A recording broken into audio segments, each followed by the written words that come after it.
ಮೇಲೆ ಪಕ್ಷ ಕಟ್ತೀನಿ ಅಂತ ಬೆದರಿಕೆ ಹಾಕಿದ್ದಾರೆ. ನೋಡಿ, ನಾವು ಯಾವುದೂ ಪಕ್ಷ ಕಟ್ಟೋರಲ್ಲ. ನಮ್ಮ ಪಕ್ಷವನ್ನೇ ರಿಪೇರಿ ಮಾಡ್ತೀವಿ. ನಮ್ಮ ಪಕ್ಷ ಹಿಂದುತ್ವದಿಂದ ಏನು ದೂರ ಸರಿದತ್ಲ ಮತ್ತು ಹಿಂದುತ್ವ ಕಡೆ ತೊಗೊಂಬರ್ತೀವಿ. ನಮಗೆ ಪ್ರಧಾನಮಂತ್ರಿ ನರೇಂದ್ರ ಮೋದಿ ಮ್ಯಾಗ ವಿಶ್ವಾಸ ಇದೆ. ಅವ್ರ ಮೇಲೆ ನಮ್ಮ ವಿಶ್ವಾಸ ಇರೋದು BJP ಮೇಲಿದೆ.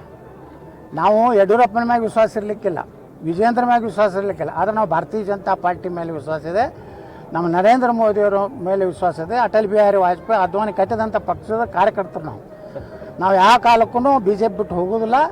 BJP ಏನು ಹಿಂದುತ್ವದಿಂದ ದೂರ ಆಗೈತಲ್ಲ ಅದನ್ನ ಮತ್ತೆ ಹಿಡ್ಕೊಂಡು ತಂದು ನಿಂದಿರ್ಸೋದು ಅಷ್ಟೇ. ಅದು ಕೇಂದ್ರ ಹೈಕಮಾಂಡ್ ನಿರ್ಣಯ ಮಾಡಬೇಕು.